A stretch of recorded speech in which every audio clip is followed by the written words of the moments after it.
All right. All Peace right. and blessings. Peace and blessings. We are live. All praises to the Most High. Yes. And today we have Miss Alberta Bivens, and she is going to give us some information on the murder of her niece. As you saw on the thumbnail, her niece is Miss Pearlette Moore, who went to the University Medical Center in Las Vegas. And this was in July, correct? Or Yeah. June? July 2021. July 2021. Yeah. And she passed on what day? August 3rd, 2021. So it was less than 2 months, correct? Yes, it was a month, 28 days.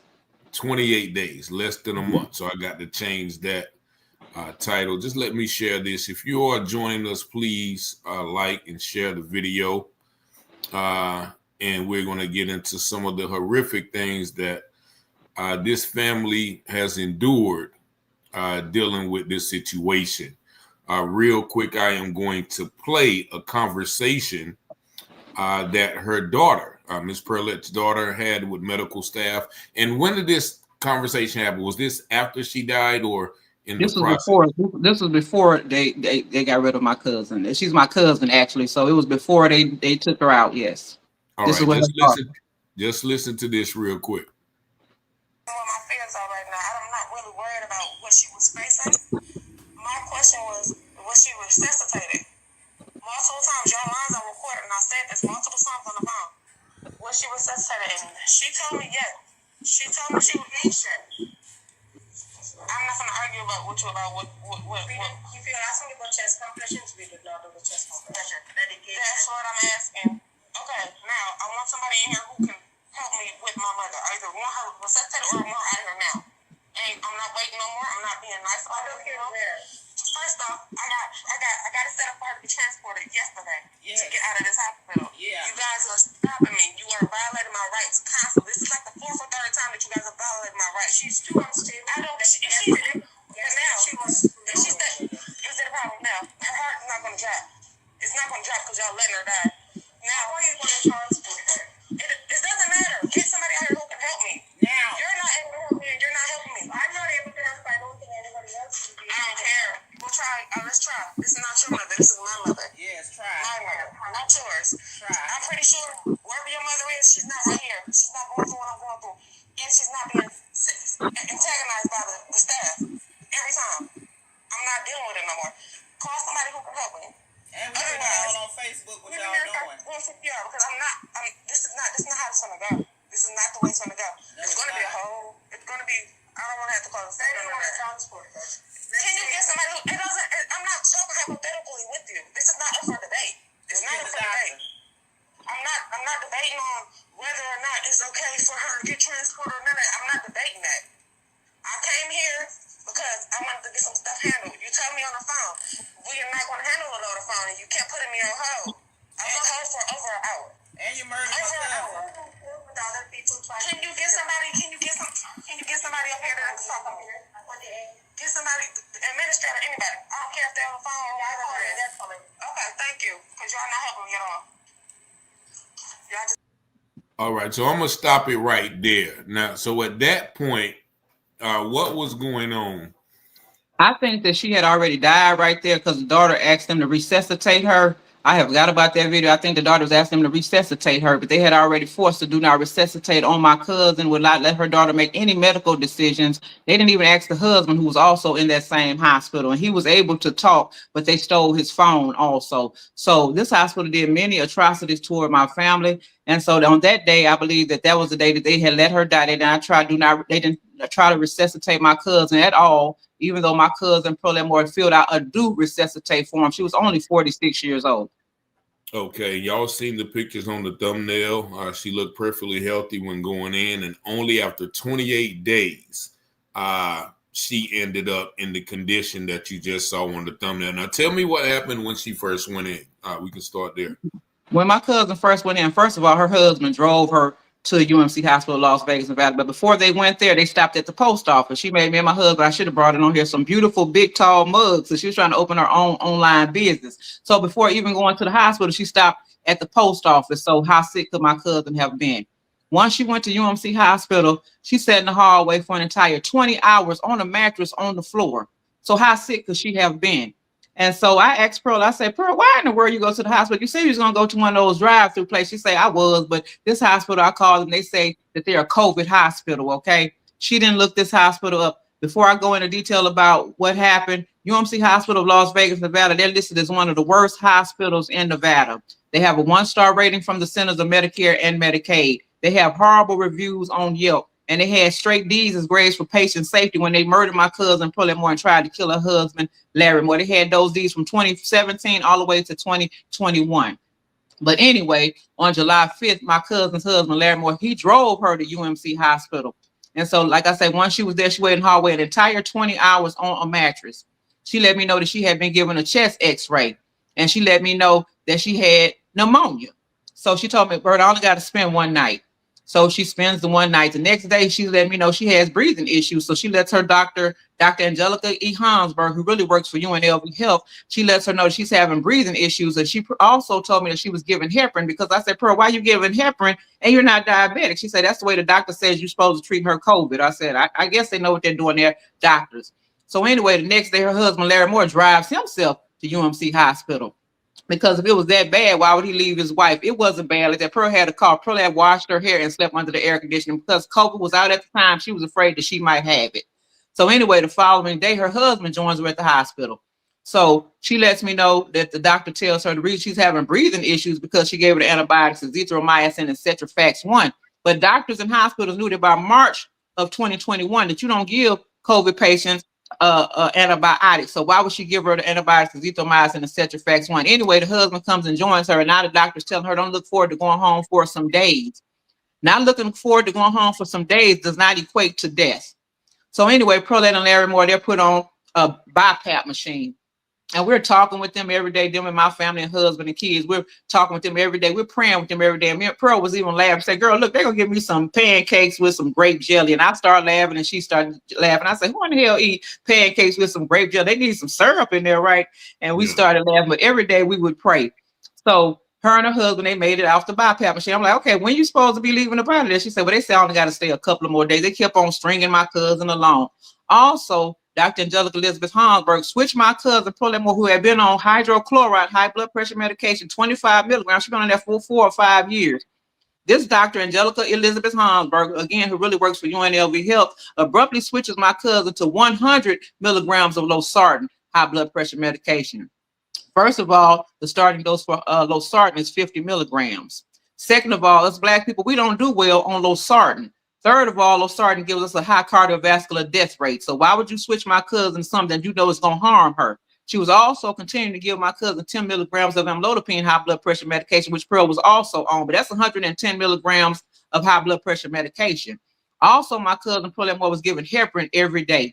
She was also given 220 milligrams of zinc. Let's start with the zinc. A grown woman, the most that she could get in a day is 40 milligrams. So 220 milligrams of zinc is an overdose. Also, like I said, the starting dose for losartan is 50 milligrams. But also losartan and guess what? Heparin, they don't mix. They don't interact well. Also, azithromycin and cetrafax 1 and heparin, they do not mix well. She was given all these medications that badly interact. So I want to point that out. So anyway, as days are going by, I'm like, okay, I'm getting a little worried. When you going to come up out of there? My auntie said, my Aunt Joanne said, Berta, don't get too mad because I don't want them to do anything to your cousin. So I said, okay, I'll be quiet. And I'm like, Pearl, I'm ready for you to come home. So we was praying for her and everything. So anyway, she makes it out of the ICU. She goes to the ICU for the second time. Okay, she goes to the ICU for the second time. But meanwhile, before I go to Pearl, her husband, Larry Moore, is forced onto the ventilator. He gives us a video, but it's a screenshot of video, so we don't have the sound, even though I do still have the video. He says, don't put me on that damn ventilator. But anyway, he's forced onto the ventilator. Larry, we don't tell Pearlette because we don't want her to be upset. We're trying to, just make her stay calm. But he's forced onto the ventilator, okay? So anyway, Pearlette makes it out of the ICU for the second time. All right, once she makes it out the ICU room, she texts me. She said, Berta, they put me in a room so hot that I can hardly breathe. Berta, I'm trying to keep my sanity. So I said, why are you in the hot room? She said, I don't know. So she orders a black fan from Walmart.com. In fact, it's a black Blasco fan, right? Because she's trying to get some relief, because they purposely put her in a hot room to torture her, to mess with her breathing. So a nurse comes in there and takes the fan and says, you're blowing COVID germs everywhere. Another thing I want to point out, their husband and wife, why weren't they treated in the same room? Okay. So anyway, the nurse comes, takes the fan and say, you're blowing COVID germs everywhere. Then Dr. Angelica Elizabeth Hansberg comes to her and say, your numbers are going up. You need to go on that ventilator. But before this happens, Perlet tells me, first she says, Berta, the doctor says my numbers are going up. And I'm like, okay. And then the second thing she said, doesn't my new grandbaby look like my other grandbaby? She was so excited about her daughter having another baby. So that's the last text message my cousin gave me. So the following day, I sent her a text message. I said, girl, I heard they put you on a ventilator. And, you know, I said, we're still going to be praying for you. But the daughter goes to Dr. Angelica Elizabeth Hansberg and say, wait a minute. You put my mother on the ventilator, because she said, this is what Larisha told me. She said, Bert, it's like they had a gun to my mother here. She said, they say I got to go on the ventilator. And they wouldn't really let Larisha come in the hospital like that. But a lady from another hospital called Kendra said it was no COVID lockdown like that in Las Vegas, Nevada. But anyway, Larisha said, Bert, it's like they were forcing her onto that ventilator. But once my cousin trusted this doctor enough or was scared onto the ventilator, Dr. Angelica Elizabeth Hansberg then puts my cousin in a paralytic coma where she cannot move. A paralytic coma is for somebody with brain trauma or a stroke. My cousin had neither one of them. This doctor also let my cousin's blood pressure fall to 54/34. It would have fell that way with her being overdosed with high blood pressure medication. Next thing I know, this happens to my cousin. I'm going to let you hear the illegal do not resuscitate. My cousin Pearlette Moore filled out a do resuscitate at that young age of 46, a happily married woman with one child with several grandchildren. She did not sign a do not resuscitate. I also want you to know that to this day, this is almost 4 years later, UMC Hospital Las Vegas, Nevada refused to give her husband, Larry Moore, her medical records. All right. Also, I want you to know that after this hospital killed my cousin, Pearlette Moore, they forced her body to go to Davis Funeral Home, whom they are contracted with. And once she was there, we were never able to identify my cousin, have a funeral or autopsy. But I'll go into more of that in a few. Let me let you hear this. Do not resuscitate. Physician determined her to not resuscitate. What did this? 1 second. Where did that stop? All right. I don't know what happened with that. The decision stands, and I cannot do just compressions. I'm sorry. Okay. Who gave you this information? Sorry? Who gave you this information? I talked to my supervisor, Dr. Payne. He was one of the doctors who made her do not resuscitate. Okay. I want to speak to the supervisor, please. He's not in the hospital right now, but he will be here tomorrow morning. Okay, so y'all playing games with me right now. That's what I'm feeling like. Y'all taking this as a joke, and y'all overstepping y'all boundaries. Y'all violating my rights, and you're sitting here telling me, oh, I have to wait till tomorrow. No, if you want to talk to the supervisor or the physician who made the decision to make do not resuscitate, the two physicians determined her do not resuscitate. First of all, a patient fills out a do not resuscitate form. Secondly, doctors and nurses are supposed to talk to the family about the do not resuscitate. Larisha, her daughter, her only daughter, was never talked to about. She was told that a do not resuscitate was put upon your mother. Again, Perlet never filled out the do not resuscitate. She filled out a do resuscitate. She also had her daughter as her power of attorney, but let me tell you what happened to those two forms. It's the risk manager at UMC Hospital named Shonda Marie Phillips. She tore up my cousin's POA and do resuscitate form. Right before they killed my cousin, I have it in my phone, I believe it was July 21st, 2021. I said, why are you all doing this and that to my cousin when her daughter's her POA? The risk manager named Shonda Marie Phillips said, she has no POA. I said, you a lie. I'm my mother's POA. Do you not think I would tell my cousin make her only daughter her POA? She says, oh, well, yes, Alberta, Perlet did have a POA, but it was invalid due to the fact that we weren't letting witnesses in that in due to COVID. She said we weren't letting witnesses in due to COVID. And so I'm like, okay. In other words, she was lying. They needed money real bad. This hospital has been broke for many, many years, okay? They've been broke for about 30 or 40 years. So when my cousins came in there suspecting that they had COVID, guess what? They thought they hit the jackpot, but you don't hit the jackpot by taking somebody's life. You don't hit the jackpot by making people stay in your hospital when they don't want to stay in the hospital. You don't hit the jackpot by not letting the daughter make medical decisions for her own parents. These are her parents. The people that worked at UMC Hospital are strangers. So you mean to tell me you know better than her own daughter? So anyway, the mother and the dad were forced to stay at UMC Hospital, Las Vegas, Nevada, against their will, against the wishes of their daughter. So let me show you the dad, Larry Moore. He's been held against his will. Look at me. Okay. Say it again. What you just told me. You want to leave? You want to leave? Okay. You feel like they trying to hurt you? They trying to kill you? Is that what you just said to me, right? Okay. So you want to leave against medical advice, right? And you want to come home with me? Yes? Okay. Okay. Okay. Hey, Daddy. He wanted to leave. What made them finally let him go? I went to UMC's Facebook page. I said, these sick bastards already murdered my cousin, Pearlette Moore. They're trying to leave this young lady without any parents. They're trying to kill the husband, Larry Moore. And then suddenly, magically, out the clear blue sky, he was let go and allowed to go to another hospital. But let me let you see another video where my cousin, Pearlette Moore's body is forced to Davis Funeral Home, whom they're friends with. They're friends with these people. They're contracted with them. Let me find that video. It's all on my TikTok. And if y'all remember, I think they were giving hospitals money for every death reported as a COVID death, if I'm not mistaken. CARES Act, yes. All right, I'm going to come up with that video in 1 second. And also the fact that, you know, the family wasn't allowed to see the body, get an autopsy, or have a funeral, that also speaks to possible what they call organ harvesting, where they're taking the organs of our people and selling them on the black market. Organs go for, you know, hundreds of thousands of dollars, sometimes millions of dollars, depending on, you know, who they come from. And our organs are scientifically proven to be, you know, the strongest and most efficient organs there are. So we can't discount this as well. And I'm glad you said that, Mr. Richard, because guess what? UMC Hospital, Las Vegas Valley, they're also an organ donation center. So, all right, why is this video? Lord, let this video come up. But I wanted to show y'all this one before I show y'all her body being shipped to the place that they're friends with. Does my cousin sound like she's dying while she's on the BiPAP? She's on the BiPAP. Why in the world was she ever put on a ventilator? Now, what is a BiPAP? Give me some. That's a machine that helps you to breathe better. Come upstairs. She's talking to her daughter, Larissa. I'm coming upstairs because I got to be able to see y'all. Well, you need to be out power of attorney. I told you that a few days ago. You should have did that already, Mama. It's stressing me out because I don't want you to have to worry about him while you in there. And I don't want him to have to worry about you while you're in there. It's just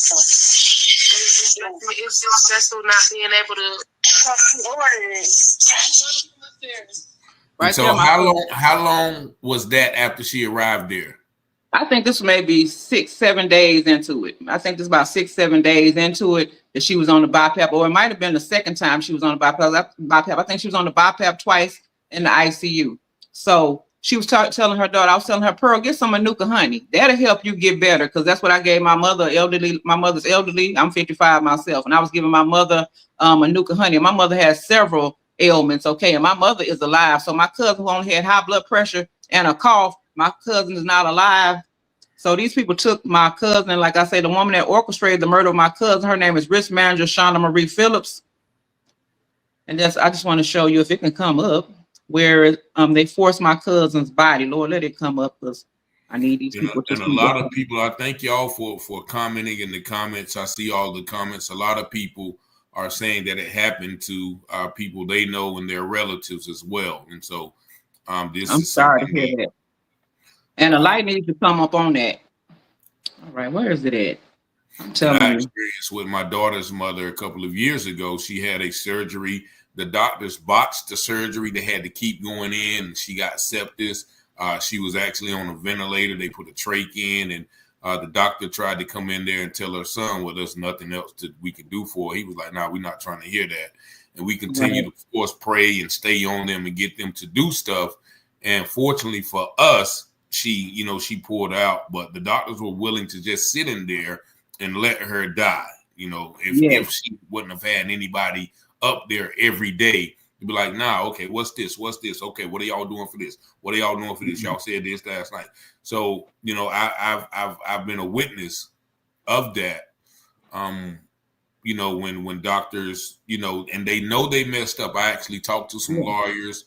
And the thing about these medical cases like this, if it's not like a cut and dry case, like if they had a surgery and they left the scissors in her. Like that's a big quick lawsuit. But if it's not, you know, like a cut and dry case, these lawyers are really not, because I'm like, look, they botched the surgery because, you know, they admitted that, you know, something came loose and they had to go back and do this and they had to keep going back. But he said I broke into the hospital twice to see my mother, and as well as you should. So but yeah, I just put that story in there to, you know, let you know that I witnessed this personally. Yeah. I want people to know that just like racism permeates throughout America, it's also happening in these hospitals. We can't see what's going on behind the doors of these hospitals, okay? They're doing whatever they want to do to us, mainly the black race. I'm just going to be real about it. It's racism going on here. My cousins experienced racism at UMC Hospital of Las Vegas. They experienced terrorism. They experienced abuse. And like I said, they also hid my cousin Pearlette Moore's body. Let me show you the day that on the same day that they killed her, they wanted her body immediately out of their hospital after they murdered my cousin. Let me let you see this. What arrangements are you guys making? Y'all don't have arrangements for, y'all don't have authority over her. I'm not understanding. What funeral arrangements are you guys making? Are you living in this authority? I'm listening. I'm listening. Okay, do you have a funeral? Are you over that department? Are you over the funeral home or? I'm trying to work with you here. Okay, who should I be having a conversation with here? I have other. I need to step before the stuff again. Okay, so that's the problem. Okay. Once the patient's expired, they need to leave the facility. I'm leaving the facility. That's what I've been asking her since I got here. I don't want her here. I never wanted her here. I'm okay with her being transported out of here. I don't respect the staff. I respect anybody that's in here. The only place she's going to be transported. I don't care. Just get her out of here. I'm cool with that. Get her out of here. I need her out of here. Do you have a funeral home in mind? How long do I have to get her out of here? Arranged for her to get. You're calling the funeral home right now. So if you have one, I hate to say, but it's not the free. On-call funeral. And what on-call funeral home is that? Just told me Davis. Well, okay. Again, they're contracted with Davis Funeral Home, and these are security guards. What they had, it wasn't their business about my cousin's body, okay? And the young lady, her daughter, had the right to send her mother anywhere she wanted to send her. But it's mighty funny, they had an on-call funeral home. When does the hospital have an on-call funeral home? And they just murdered my cousin. My uncle died in the hospital a year ago, and his daughter had like 4 or 5 days to get him out of there. This hospital forced my cousin's body to go to Davis Funeral Home. Again, they're contracted with these people. And once my cousin was there, because I went to Vegas 3 months after the murder of my cousin, because I just couldn't deal with it, and we didn't want her buried. We didn't want her nothing done because we wanted that autopsy, okay, that we were denied. Vegas, nobody in Vegas would help us at all, okay? The coroners, because they're different from, I guess, the funeral homes or whatever, they were working together. They were working against us, okay? So again, we were allowed to identify my cousin, have their funeral autopsy. But again, when does a hospital have an online funeral place? When is a family not allowed to send their family member where they want to send them? When is a family not allowed to have enough time to think about where they want to send their family members? And once Larry Moore was let out of the hospital after I told on UMC, I called a black funeral home called Heritage with a younger woman with a much older husband. And the husband said, come over here, sister, we black, and we're going to do you right. So I'm like, okay, I found home. I found somebody that looks like me that's going to treat me right. Perlet was sent over there. The young wife named Larnique, I said, could I please see my cousin? I just want to see my cousin. She said, as a professional, I cannot allow you to see your cousin because, first of all, she was not embalmed. Second of all, UMC Hospital never took a ventilator tubing out of her mouth. I said, I don't give a crap about that. I just want to see my cousin. Again, I was denied. Why we didn't call the police, I don't know. It was just unbelievable. When you're going through something like that, you really don't know what to do. So they didn't let me see her. They didn't let her daughter see her. They didn't let my daughter see her. The husband couldn't deal with it. He was at home. But we were still not allowed to see my cousin, Pearlette Moore. And then when the husband finally did come there, they forced him into cremation. He never saw Pearlette again either. So once my cousin went into this facility, she was never seen again, okay? She disappeared into thin air. We never saw her. We never saw a funeral. We never saw an altar. We never got to even identify my cousin. But since I'm right here, I'm going to show you another video of Larry Moore. I think I was right. Another video while he was trapped at UMC Hospital. And his daughter was trying to get him out. You able to do it? Yeah, I need you to say it again. You able to do it, make stopping from being able to move, right? My daddy is capable. Look. Here, the paperwork, anything he needs to do. They sedate my daddy, and he's not okay with since sedate him as much as I sedate him. Am I right, Daddy? Okay. Yeah. So you can do this. Okay. Okay. Yeah, I'm not leaving without this. I can't leave this. Yeah. I'm not. I'm gonna get you up, Daddy.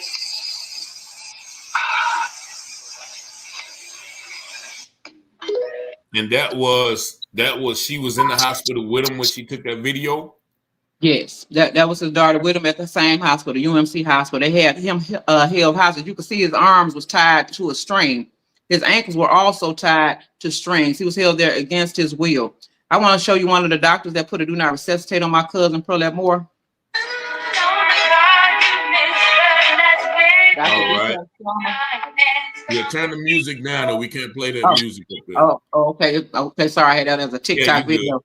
Okay, but that was Dr. Deepak Sharma, who actually worked for the Heart Institute. Again, how do you work for the Heart Institute? Then you come all the way to UMC Hospital and help a Dr. Payne put a do not resuscitate on my cousin. That's illegal. And again, a patient has to fill out for a do not resuscitate form. My cousin never filled that out. She put out a do resuscitate form. And like I said, to this day, UMC Hospital Las Vegas, Nevada outright refuses to give Larry Moore her medical records. I even called Clark County the other day to speak to a Mr. McCurdy, and I'm still waiting, Clark County. I'm still waiting. I say, look, I know y'all not going to do anything because Mr. McCurdy is on the board of UMC Hospital, okay? But I at least need my cousin's husband to have her medical records. Okay, we're going to give you a call. They were supposed to call me this Monday. I've not heard back from them. I called the governor's office. I was working with a lady named Sonia, and she disappeared into thin air too. And because I call every week, I'm not gonna lie to you. So when I called last week, a young lady named Trendy said, Miss Alberta, I want you to know that every time that you call the governor's office, we make note of it. I say, Trendy, that's very good. Why don't you write a book? Okay, write a book about it because my cousin was murdered in a hospital that you know full well should not be open. Make a book about it. Did you write down this hospital murdered my cousin and hid her body? Make a book about it. Did you write down they gave her insulin and she's not diabetic? Make a book about it. Did you write down that she was overdosed with high blood pressure medication? So please make a note every time I call. So yeah, I continue to call. I'm not gonna lie to you. So you still been calling since 2021? Yes, I've been calling just to be ignored. And let me tell you about this man named Ernesto Diaz of the Nevada Medical Board. When this first happened to my cousin, Pearlette Moore, maybe a month after, I called the Nevada Medical Board and I spoke to, they just let me speak to an Ernesto Diaz. I didn't even actually speak to her. I just said, I need to report doctors who murdered my cousin. Ernesto Diaz gets on the phone and I said, hello, Mr. Diaz. My name is Mrs. Bivens. I'm calling because UMC Hospital, Las Vegas, Nevada doctors murdered my cousin, Pearlette Moore. Do you have a Dr. Angelica Elizabeth Hansberg on your list? He said, let me look. There's no Angelica Hansberg on my list or my alternative list. I was heartbroken because Dr. Angelica Hansberg is on my cousin's murder certificate. So why isn't she on, on his list? So the Lord prompted me, call back. 3 months later, I'll call back because I can't give this my cousin. I was raised with this young lady. We raised like sisters, okay? Her being gone has put a huge hole in my heart, that is. So I had to call back. I can't give up even now. I got to keep on fighting for some type of justice, or at least for people to know that it's danger in these hospitals. So my cousin's life won't be in vain. So people can know that Pearlette Moore existed. So people can know what happened to my cousins, Pearlette Moore, in the summer of 2021. I want you to know, don't trust these hospitals. Don't trust these doctors and these nurses. They are total strangers, okay? We were growing up, our parents said, don't trust strangers. But guess what? That's no different with these doctors and nurses. They're also strangers. They don't know us. They're there for a check many of the times. So, yeah, so Ernesto Diaz, he's been very rude and condescending to me. So he's hung up in my face, got rid of his email where I couldn't send anything. So I tried to get in touch with the supervisor, Mr. What's his name? Caruso, never gets back in touch with me. I told a lady named Angelica Aguilera, he was rude. She said, I'm going to get on him about that. Alberta, you keep on fighting back. Well, now Angelica Aguilera did a disappearing act, okay? I called back. I said, you mighty funny you're away from your desk. Wait, is it because my cousin is black and all you there are Hispanic or something like that? Does that have anything to do with it? Are y'all, because I hear y'all also racist also. And you are a minority just like me. They never come back to the phone. Okay, so I had called maybe 2 weeks ago and I told lady, I said, I need to report Ernesto Diaz. He dropped the case. He told a Sergeant Fink of the Special Investigations Unit not to help me, to ignore me and not to investigate UMC Hospital of Las Vegas. But I said, that's cover up. He been bought off with that $55 million that UMC Hospital of Las Vegas got for treating and getting rid of COVID patients, okay? So they like, okay, hold on. Guess what? She gives me to Ernesto Diaz. I said, okay, well, guess what? I have no problem speaking with you either, Ernesto Diaz. You dropped my cousin's case, didn't tell me, but told Sergeant Fink. Yeah, he told me that you told him not to help me and not to investigate the doctors at UMC.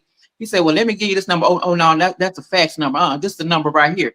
He gives me a number, and guess what? It leads to absolutely nowhere. When I call back and call back and call back, I get no answer. Angelica Aguilar is still away from her desk. And I said, it's mighty funny, you're away from your desk. I know you can't be away from your desk every day, but guess what? I'm going to keep calling. So last week I called maybe 20 times.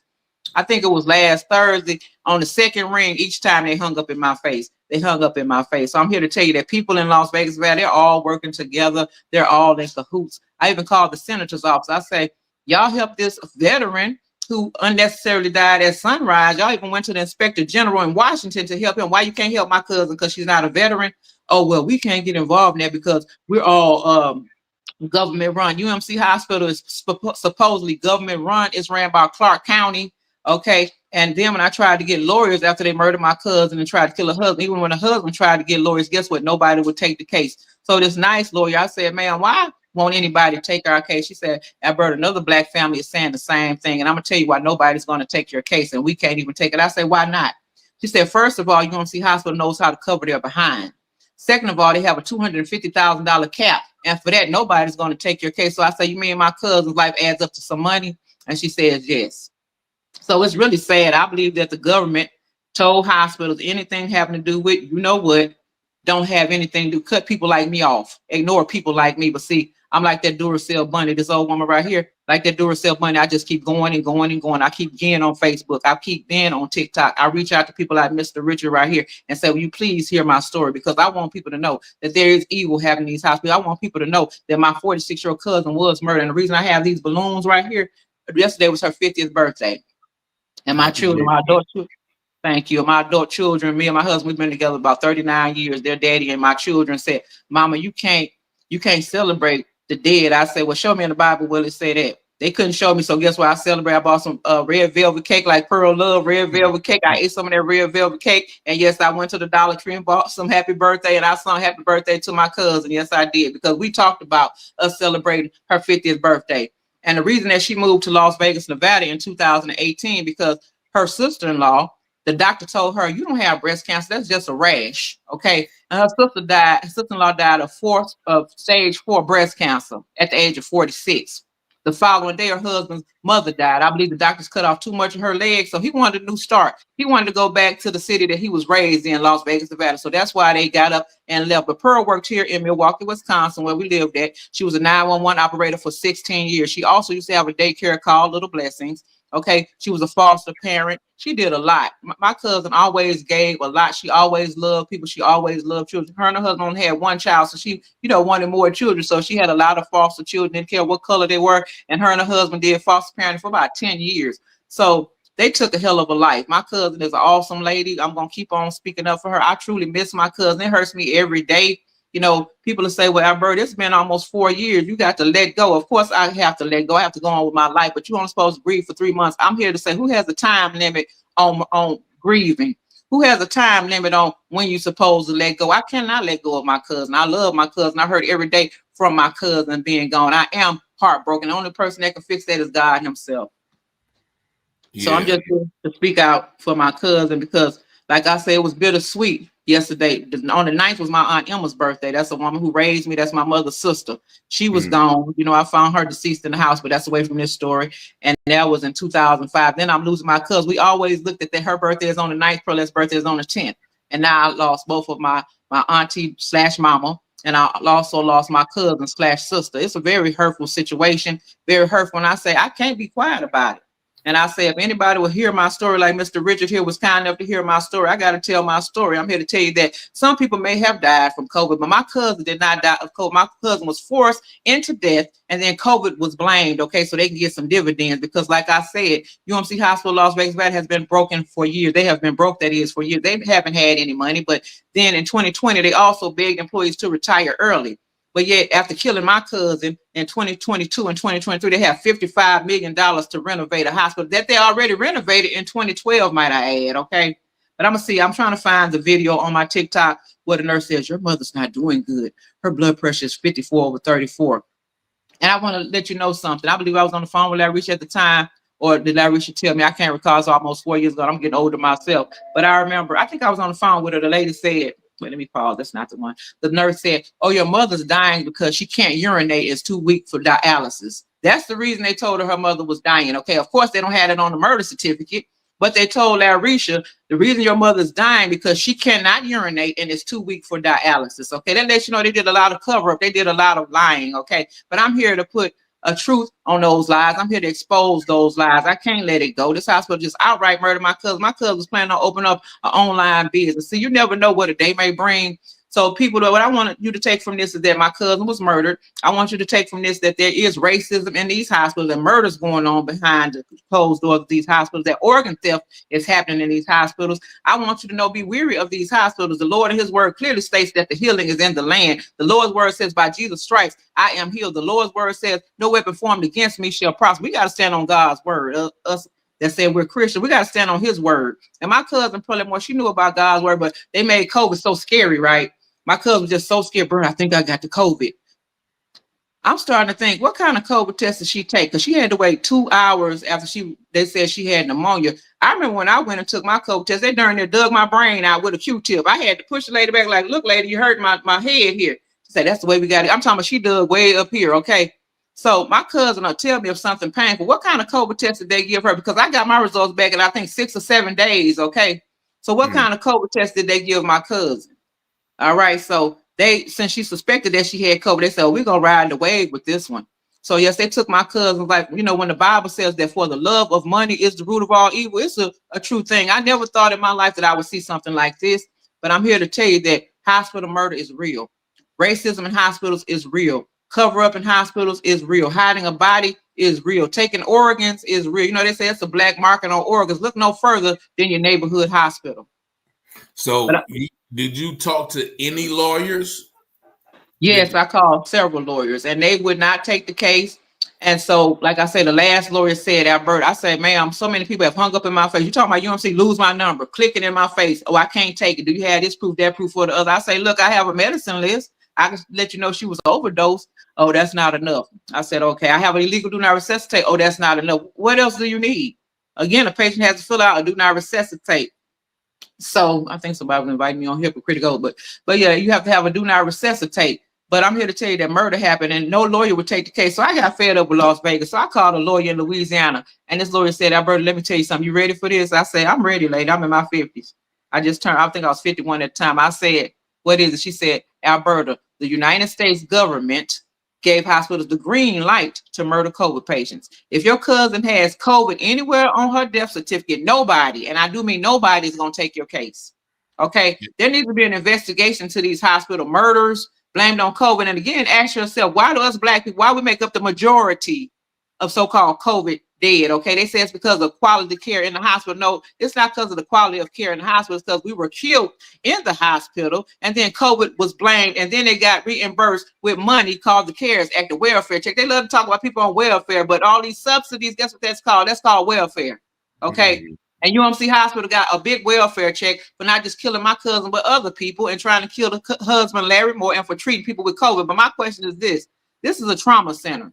They have straight D's grades for patient safety. Right now they have a C, because when I brought it to Facebook, how they had these D's, they worked it up to a B. Okay, but now it's back down to a C, because see, your true color is going to eventually come out, right?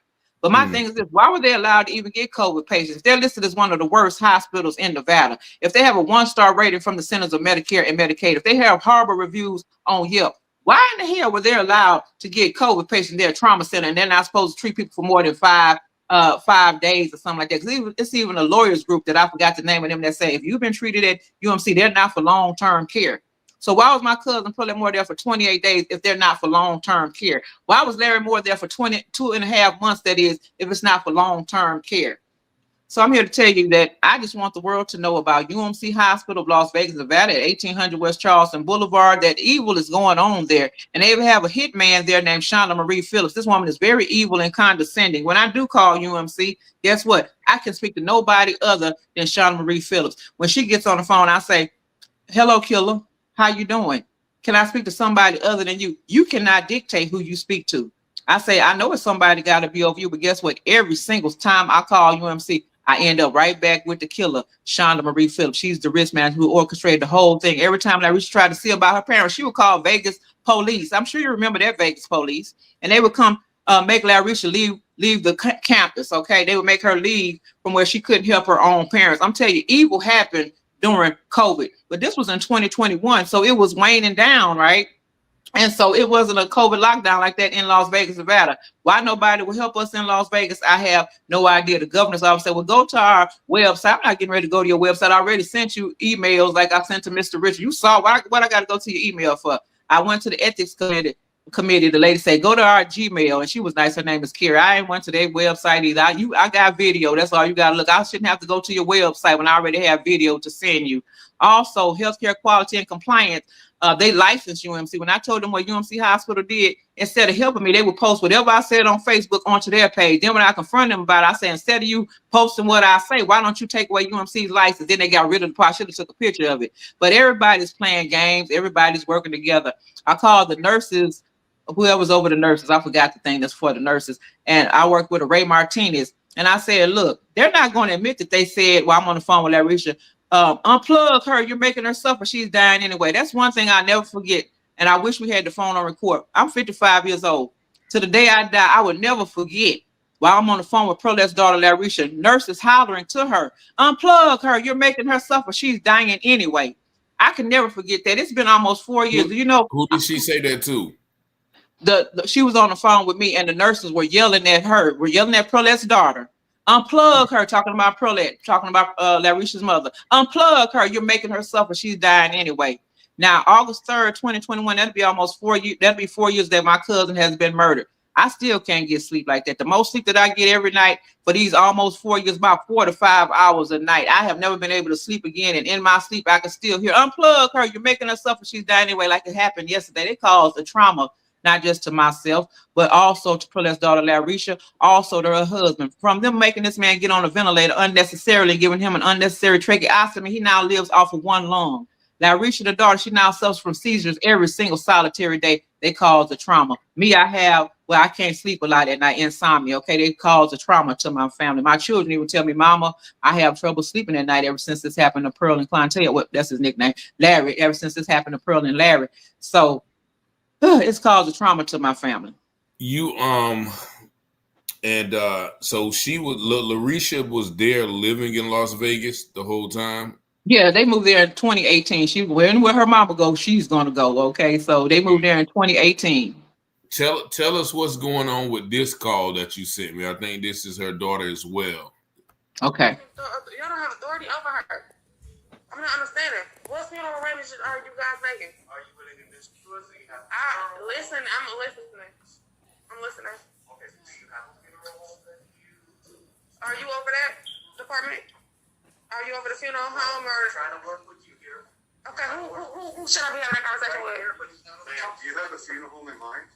I have other things I want to discuss before I discuss the funeral home. Okay, so that's the problem. Okay. Once the patient's expired, they need to leave the facility.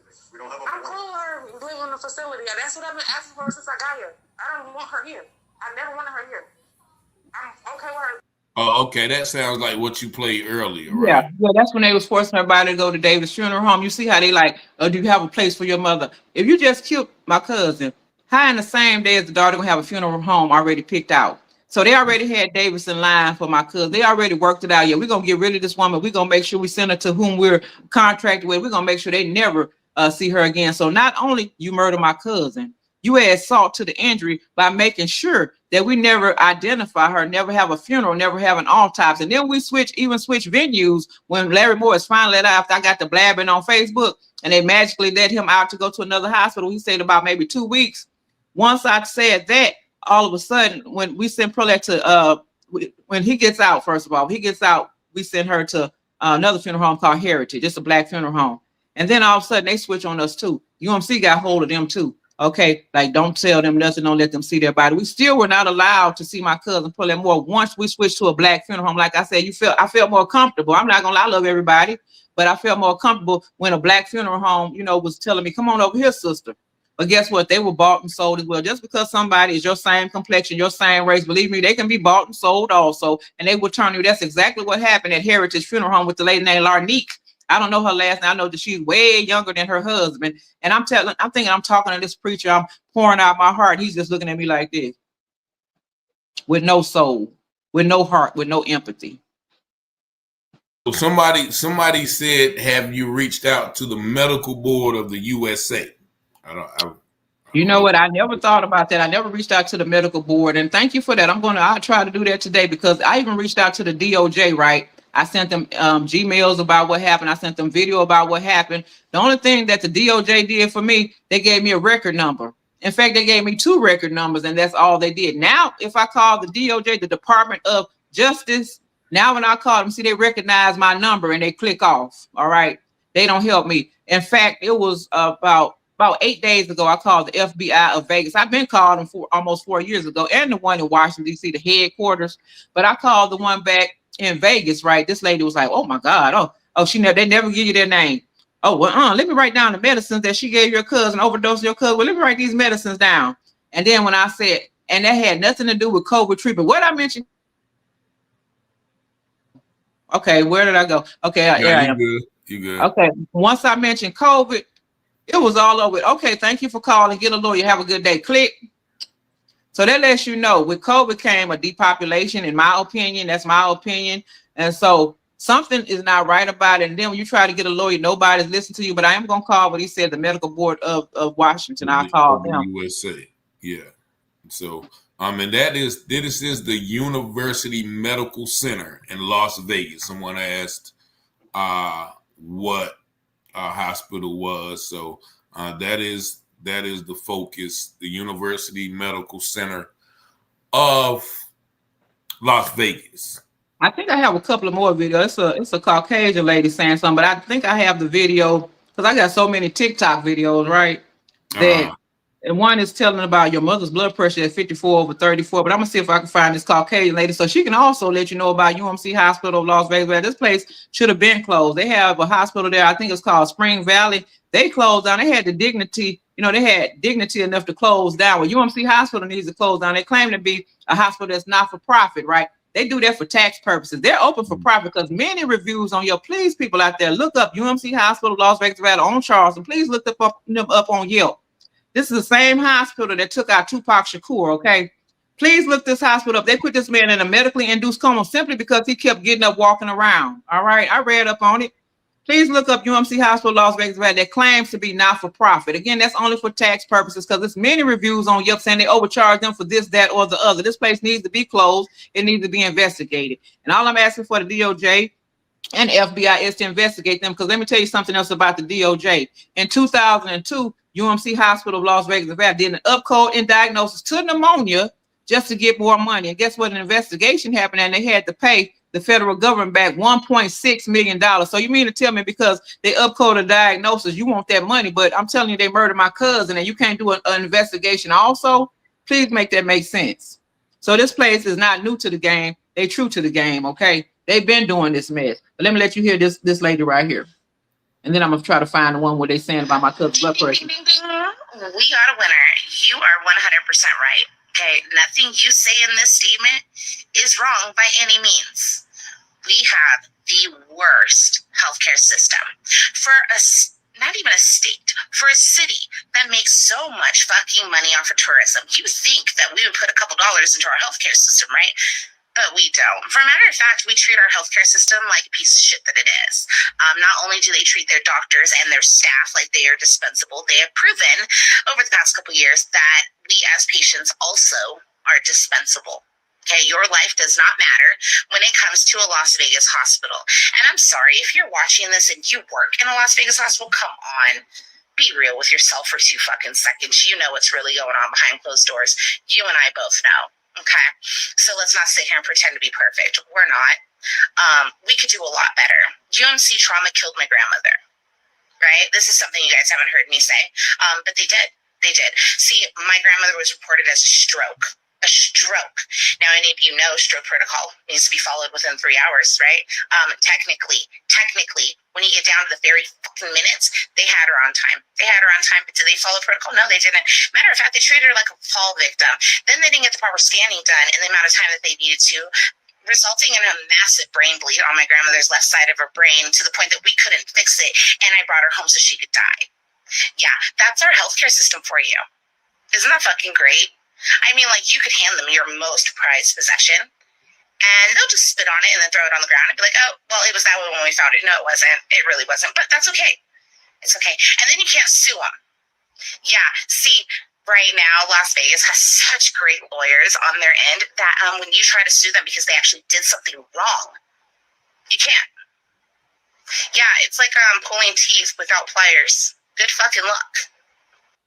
Ding, ding, ding, ding, ding. We got a winner. So I am not the only one. And like she let you know, it's hard to get a lawyer to help you fight against so-called medical malpractice. But I want people out there to know something. There's a difference between medical malpractice, medical error, and murder in a medical facility. And that's what happened to my cousin, Pearlette Moore at UMC Hospital of Las Vegas Valley. It was murder in a medical facility. And see, doctors get to get away with killing people who are talking about some medical error and some medical malpractice. No, it's murder going on in these hospitals, and they get away with it. You know, Biden said that nobody's above the law, but it looks like to me that cops, doctors, and nurses are above the law because they rarely get incarcerated. They rarely get put in prison or whatever for killing people. So I'm not liking it. I'm just got to stand up against it. And like I say, some people may have died from COVID. My cousin was killed and COVID was blamed because, like I say, this hospital has been broke for many, many years. But now, like I say, they have $55 million to renovate a junkyard. They already renovated in 2012. But you know what? You can renovate a hospital. You can renovate the building, but can you renovate the hearts of your doctors and nurses where they really care for people instead of looking at people as numbers? My cousin is not a number. She's a mama. She's a grandmother. She's a wife. She's the only child to her mother. Okay. She only had one child and they took my cousin out. And like I say, life has never been the same without my cousin. Who is calling me right now? Sorry about that. We can't hear him. So yeah, so a lot of people are in agreement with these. Everybody's sharing their own personal experience. I appreciate y'all for giving the input. Somebody mentioned the book Medical Apartheid, which I've heard about. Also, like somebody mentioned another book, Black Race and Health. Forgive me if I don't get that right, but everybody is kind of in agreement with what you're saying about these systems, whether that's the medical system, the pharmacy system. People don't know pharmacy is derivative from the Greek word pharmakeia, which is the Greek word for witchcraft.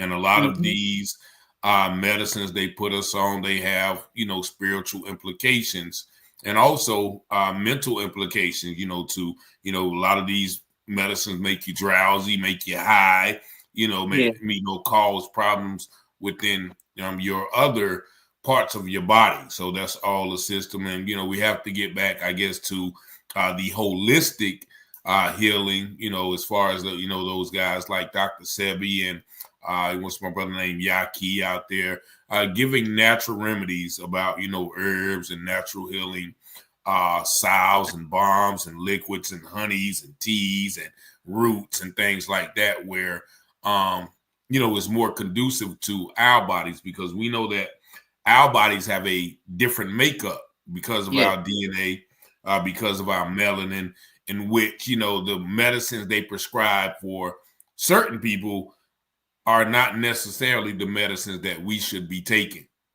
because once again of our makeup. So that's something that we have to be cognizant of listening to these doctors now.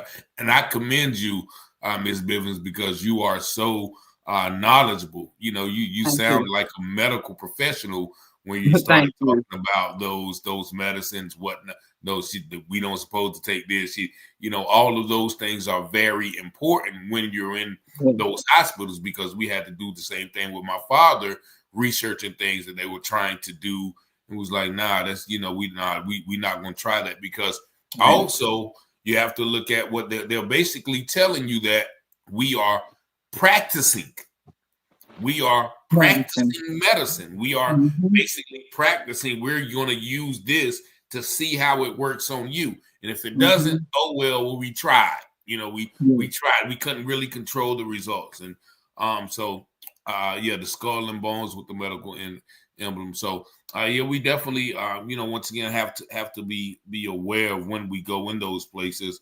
And I do commend you for being there and continuing this fight, because I know it's hard. It's 4 years, and you're still like And I thank you for being consistent and persistent with me, because, you know, Thank you. like I said, it's and because I know that these cases are like you said, there nobody's going to take them because they have such insurance. And then you said, well, there's a cap of $250,000, in which the lawyer knows, okay, they may win, but the amount of time, effort, money, resources that it's going to take to fight that hospital, to fight them and their lawyers, is not going to be profitable if they're only going to get $250,000. Of course, you're going to get your portion, they're going to get their portion, but then they got to pay their investigators and everybody who helped. So that is the way they got that system, the machine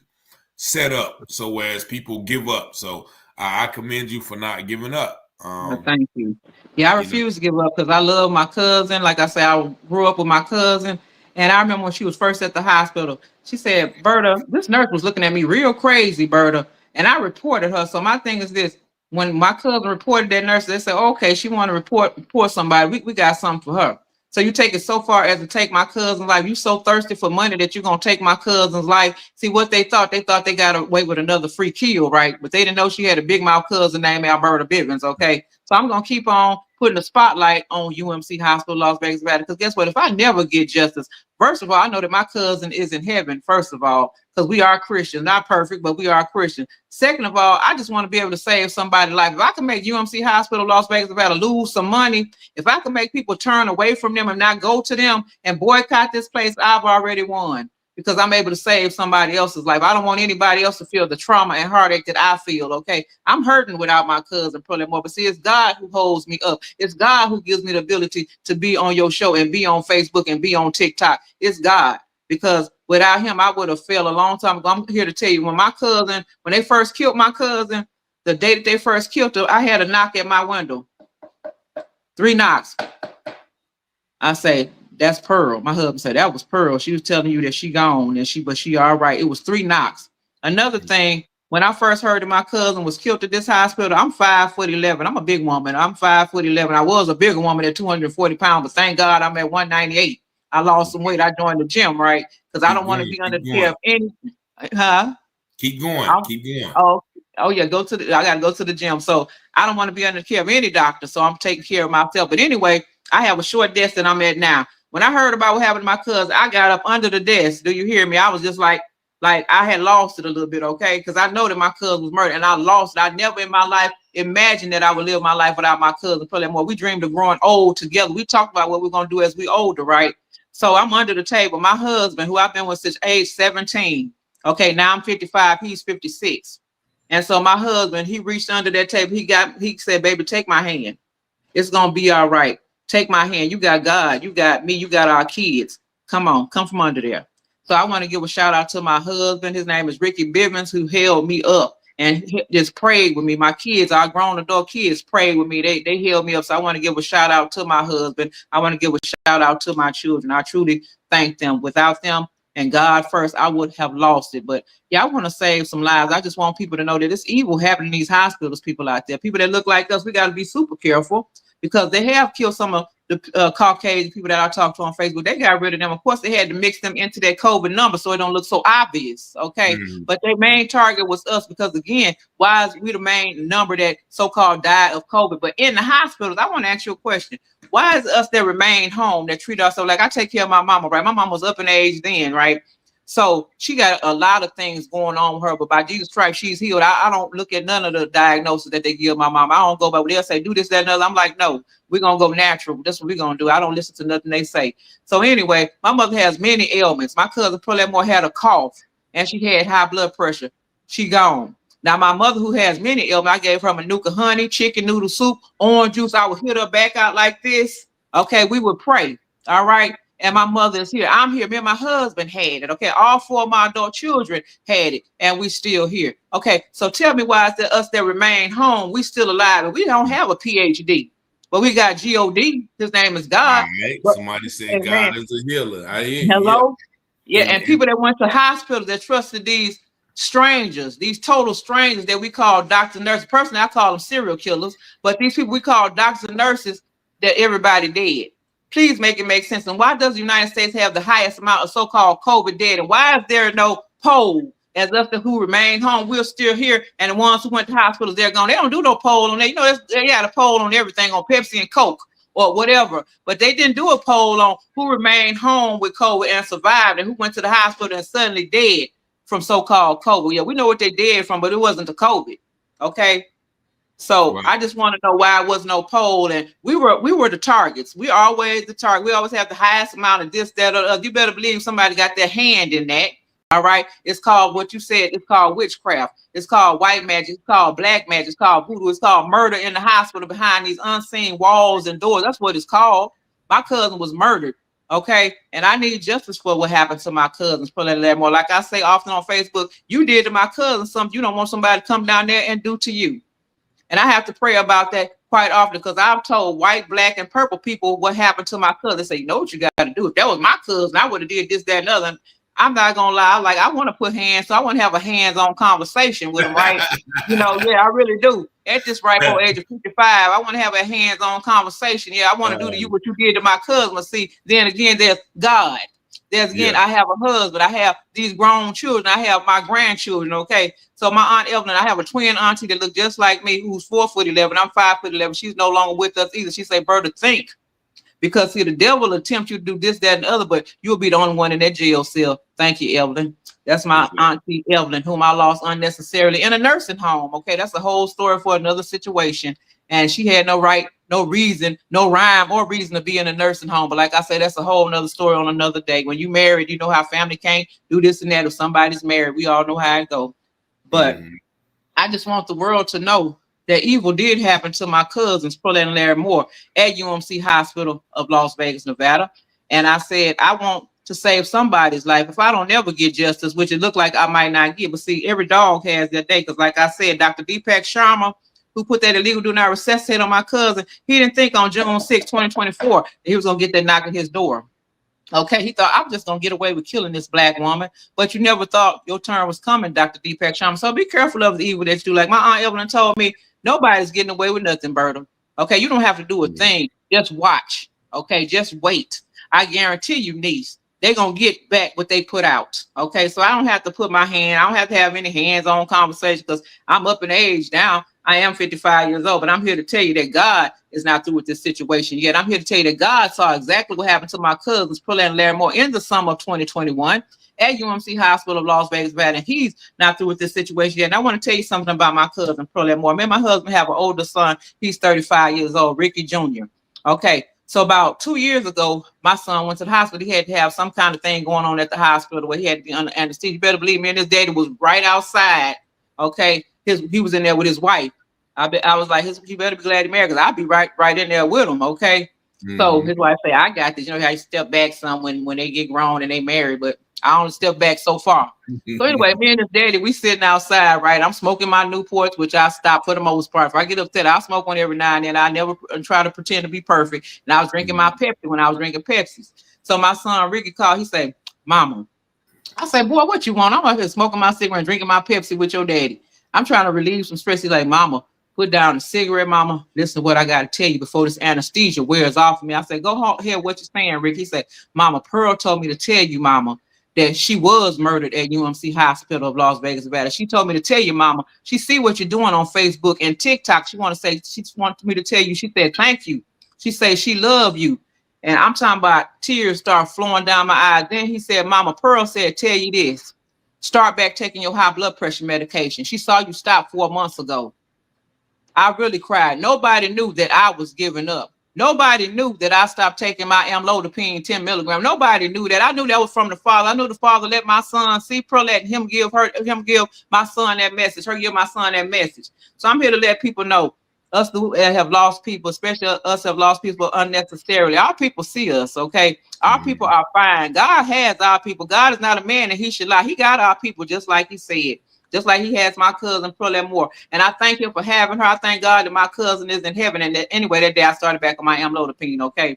But I'm going to tell you that I know my cousin is all right, but I know she wants me to tell this story. I know I feel better telling this story, but I want you to know that my relatives, your relatives, guess what? They with the Father. They are all right. They don't have to face the mess we got to face down here. They are fine. They doing good. But even in there doing good, I want the world to know. I want my people especially to know. Stop trusting these doctors and nurses. Stop putting your everything into what they say. They are not God. They don't have the last say, okay? They don't have your best interest at heart. It's some good doctors. It's some of them. But it's very few and far in between. They're out for this. They're in bed with Big Pharma. They're not out for you and I. Okay. And it's mighty funny that after all of these 1.1 million so-called in hospital, they don't want to put that in hospital so-called COVID deaths, right? That nobody wants to talk about it. That was 4 or 5 years ago. But guess what? Those mamas and daddies, sisters and brothers, aunts and uncles, cousins and friends, guess what? Their lives also matter. And it shouldn't be allowed to be swept up under the rug. My cousin loved life. She loved her child. She loved her grandchildren. She loved her husband. She loved her mama. She loved me. They had no right to take my cousin's life. And that's exactly what happened on August 3rd, 2021. They had no right to force Larry Moore into ventilation, trying to take this man's life.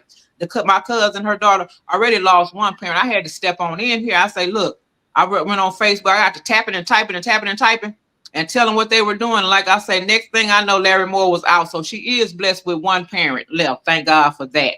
But it's been a long, hard road without my cousin. But I said, I got to keep on talking. I got to keep on telling people. I got to warn my people that it's not safe in these hospitals, okay? We're not safe in these hospitals. Stay out of these hospitals. Do your own reading. Check out Dr. CB. I got several of his books now.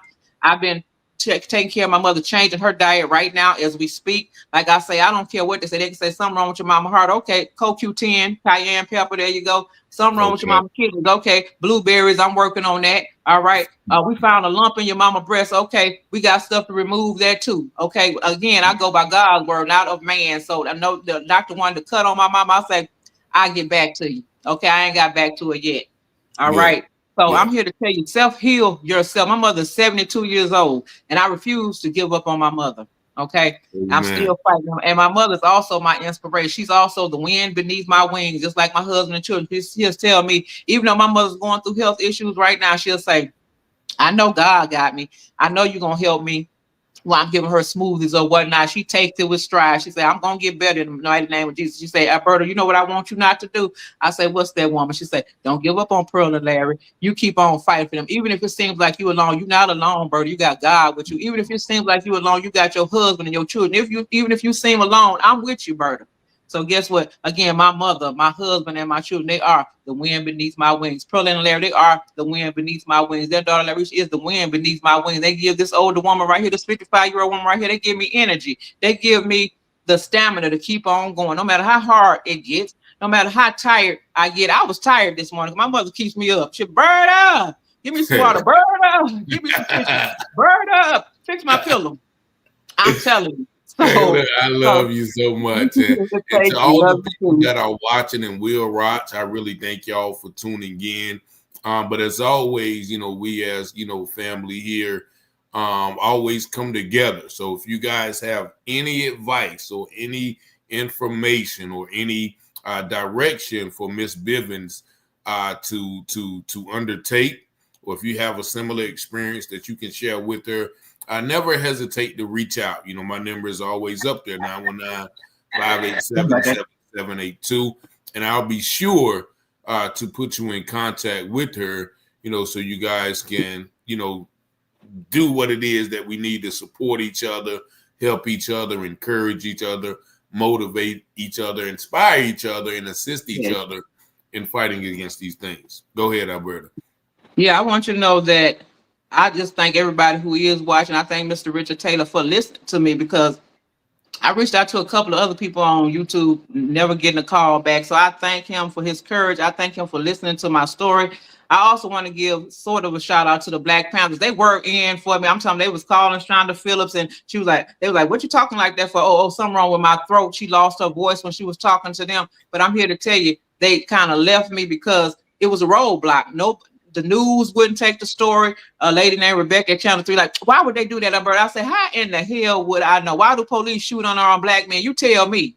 So how I'm supposed to answer that stupid question that you asking me? I'm here to tell you they murdered my cousin. Oh, we can't take the case. Channel 5 in Vegas. We can't take the case. Channel 13 in Vegas. A lady named Darcy Spears who speaks out for the people. Well, she wasn't speaking out for my cousin, Pearlette Moore. I was ignored by her also. So the news is fake, like Trump said. So thank God for YouTube. Thank God for Mr. Richard Taylor and other people like him that speak out, because I'm done with the fake news. Like Trump said, they are fake. They've been told what to say. They have a script. And I just thank God for YouTube, that God opened up another door for people like me to be able to tell the truth, to tell what happened to our family members. But I just thank God for this platform also, because again, I have nothing against anybody. I love all people, but I have a strong love for people that look like me. And I want to say this to people that look like me, please. I plead to you. We are always under attack from all directions anyway. But I'm here to tell you, we're also under attack from the medical field, okay? I'm here to tell you, please stay out of these hospitals. Please do your own research. I don't want anybody to hurt like me. I hurt on a daily basis. God is my help. He is my strength. But I still hurt. I still miss my cousin. I miss us being on phone. Girl, what you eat for your diet today? Girl, I ain't eating on no diet today. Girl, I had me some red velvet cake and some ice cream. Girl, I'm going to start my diet tomorrow. I've been on the diet about 35 years. Okay, let me be honest with you. And my cousin Pearl would be like, girl, you on another diet? I say, girl, I'm on another diet this time, but I'm serious tomorrow. And I've been tomorrow for 35 years. I miss those conversations. You know, I miss talking to my cousin on a daily basis. It hurts me, especially with her birthday being yesterday, my auntie Emma's birthday being the day before. I'm talking about, it's been a hell of a month for me, okay? Very bittersweet. But then I had to thank God for the time that I did have with him. Even though Perlette's life was stolen, okay, I had to thank God for the time that he allowed me to be with her. I thank God that she was able to talk to my son and give me that message. So I know I'm doing the right thing by coming on YouTube, by coming on Facebook, by coming on TikTok and telling the world what UMC Hospital did to my cousin. I want this place closed, exposed, and arrest made. I don't think they should be able to see another patient. Right now, as I'm speaking to you, they have a C as a grade for patient safety. That's still substandard, that is. They should not be allowed to be open. And again, why were they allowed to be open from 2017 to 2021 when they murdered my cousin? And you got a D as a grade for patient safety. That lets you know when my cousin entered this facility in 2021, they were not safe. Okay, why is anything this hospital saying even credible? Okay, why are people believing that they said that my cousin died of COVID? First of all, Perlet was told this, and I have the text that I sent Mr. Richard. She said, Berta, I have pneumonia. I have COVID. The doctor says my numbers are going up. I'm on a pre-diabetic diet. Where in the hell they get R's from on her murder certificate? They got adult respiratory distress syndrome. They so dumb, they're supposed to put acute respiratory distress syndrome, because guess what? Both children and adults get it. Okay, that's on line 1. They had to justify them putting her on that ventilator unnecessarily, okay? Second of all, they got SARS-CoV-2 infection. Where was a SARS-CoV-2 infection? She wasn't told anything like that. She was told you have pneumonia, and 2 hours later she was told that she had COVID and she needed to spend one night. So they did another upcode in diagnosis on my cousin's murder certificate. Where is the DOJ? I'm hearing crickets, because again, once you mention COVID, you're ignored. Once you mention COVID, you're pushed to the side like that life didn't matter. But my cousin's life, like I continue to say, it does matter. The lives of the other 1.1 million people who lost their lives in these hospitals behind closed doors unnecessarily, their lives matter. And people haven't forgot. Remember when everybody was calling them frontline heroes? And then we discovered they were backdoor zeros murdering our relatives, and people trying to get rid of their behinds. They talking about doctors are receiving death threats from their relatives that have COVID. No, they were receiving death threats because they were pushing people into death. Let's just be real about it. You know, people like to sugarcoat things, but these doctors thought they were God. And they got to decide who lived and who died. And that's mighty fun. They decided that mainly the black race was the one that was going to die of COVID in these hospitals. So, yeah, I can't be quiet. I'm not done. But I do want to give a shout out to the Black Panthers, the ones from North Carolina. They were sticking behind me. They did call Davis Funeral Home. And the man named Mike said, Perlet was never supposed to be here in the first place. They have their recording. I don't have it, but when you get to talking, you know, people... powers that be, should we say, they get to messing with those phone lines and removing recordings and whatnot. But my cousin was never supposed to be there. But I hopefully they can come back up with that recording. But I'm here to tell you that evil happened to my cousins at UMC Hospital, Las Vegas, Nevada in the summer of 2021. So I do also want to thank the Black Panthers. They went as far as they could go. They say, Alberta, we have not left. We've gone silent, because I've never seen anything like what we're dealing with in Vegas. So people, I want you to know this. Think about that Vegas. You know, when that old saying, they say whatever happens in Vegas stays in Vegas. I'm here to tell you that also includes hospital murder. Be careful about that place. It's run very crazily. If I'm trying to speak to the chief of police, I can't never speak to him. I'm always put on hold. I can never speak to the supervisor of these places. They all connected. They all in cahoots with each other. I'm here to tell you. So just be careful in the hospital. But I probably can show you one more video. This is Pearlette's daughter waiting outside the room. So how does it go from her waiting out? I had it right here. I hope it didn't disappear. If it did, I'm not going to show you. But it was right in my reach because, like I said, I did a lot of TikTok videos. You know, like I said, I'm on TikTok about maybe 5,000 followers on there. They didn't make the big splash that I wanted to, but guess what? It's not quiet as kept as UMC Hospital like it to be either. So I just want people to know that out there that evil is taking place in these hospitals. I just want the world to know that my cousin was murdered. My cousin didn't deserve anything. No, none of us deserve to be murdered. When we go into a hospital, we don't expect for anybody to kill us and then hide our body. And like I say, for them to just kill my cousin, but then to add salt to the injury, for you to make sure we never got to identify her, had that funeral altar. Everybody wants to say goodbye. Okay, well, your relative has been killed or died or whatever. You want to say goodbye. You want to have that final goodbye, right? We were denied that right. We were denied that right. I can't show you any funeral pictures because guess what? We don't have any. My cousin was forced into cremation. My family, we don't believe in cremating. Okay, I told my family, anything happen to me, y'all know better. You better not burn me up. Okay, I don't believe in being. I was taught by my grandma, who's also named Alberta Watson. I'm Alberta Bivens, but my grandma Alberta Watson, whom I'm named after, she was named after her grandma Alberta Carr. Okay, the whole generations, we don't believe in cremation. But my cousin's husband was forced to cremate her because they didn't want any of us finding that insulin. They didn't want us finding all them bad medicines interacting with one another. So I'm here to tell you, remember that doctor that pulled that baby's head off, but the funeral home was kind enough to tell what happened. Well, this funeral home was in cahoots with UMC. They didn't help us at all. And like I say, that hurt, not just losing my cousin, but did not be able to identify her. Everybody got that right. To have an autopsy, everybody got that right. To have a funeral, your last rites with your relative to say goodbye, we were denied that. So do anybody really think I'm going to be quiet? I can't be quiet about that. We were served injustice like 3 or 4 times. My cousin was already a victim. Both of them a victim of UMC Hospital, Las Vegas Valley. Then we denied the right to have a funeral for my cousin, right? And then after that, we denied justice. So my cousin is a victim 3 times over, especially my cousin, Pearlette Moore. You murdered, your family can't see you, and then nobody will help us get justice. But I thank God for people like Mr. Richard. I thank God for the Black Panthers that did speak out.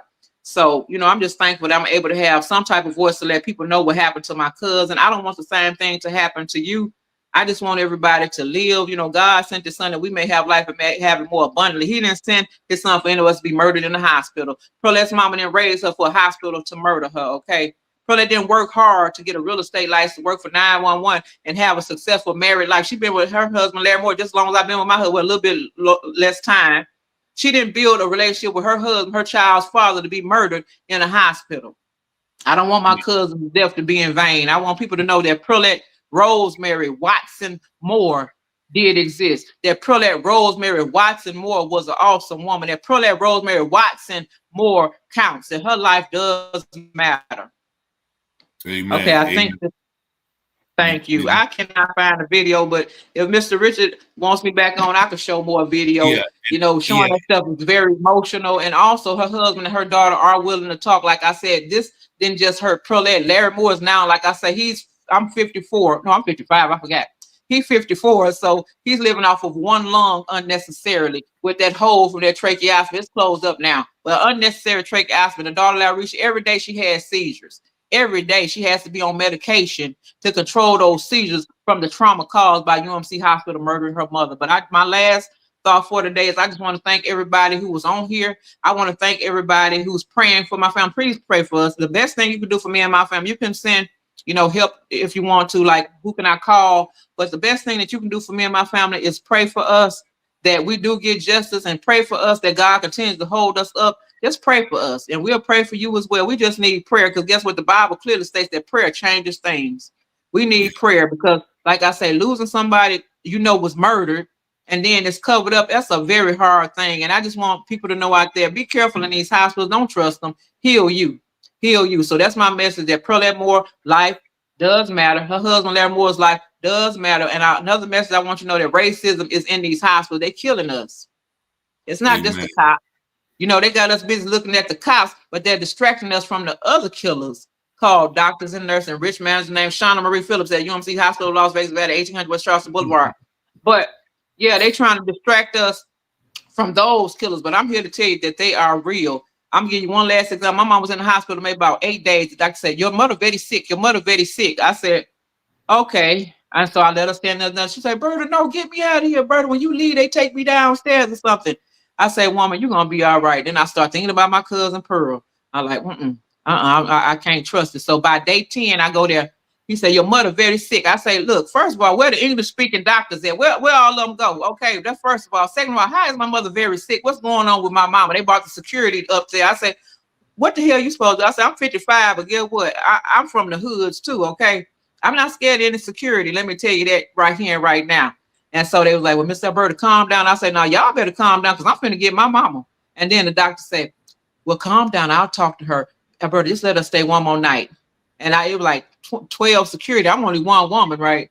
Even though I got my kids, believe me, they was there. I said, okay, well, let me calm down. Let me be a woman of maturity. So I calmed down. I didn't say anything. The next day, early in the morning, I didn't say anything because you don't let your left hand know what your right hand doing. I politely went there at about 9 o'clock in the morning. I didn't say nothing. I started putting my mama clothes, changing her brief, pulling her clothes up, and I'm strong. I picked her up. My mama weighed about 200 pounds. Picked up, put her in the wheelchair, and the doctor and the nurse say, I'm glad you're getting her out of here. If you notice, the other people, they were leaving out of here, but they weren't walking there, Bernie. They was dead.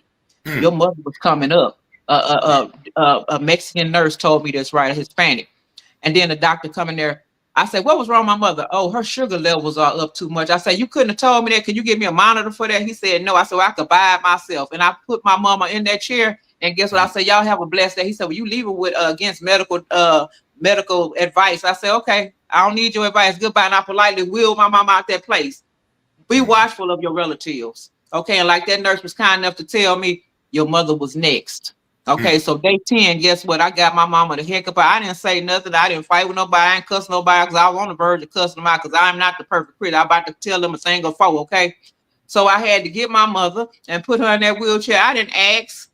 I didn't say, could I please take my mother home? I lifted my own mama up. Thank God I weighed 240 then. Lifted her up, put her in that chair, and then we drove on up out of there. Be careful. Be watchful of your relatives, especially when they're older. Just be watchful of your people in their period because we don't know what's going on behind those closed doors of those hospitals. And that's it. I want to also end it with my cousin Pearlette Moore, my cousin Larry Moore. Their lives matter. Please see about your relatives in these hospitals. Please know, my people out there, that racism is in America's hospitals. Be careful out there. And I'll send you my love. I'll send you my love. And we love you as well. We thank you for your, your persistence, your knowledge, your passion, your energy. If anybody has watched this, please share it. Please give it to people that you who have been through similar circumstances. If you listen to her, you know that she lives this, like she's living this, like this is not something that we even had to rehearse. I thought we was gonna have to go over some things.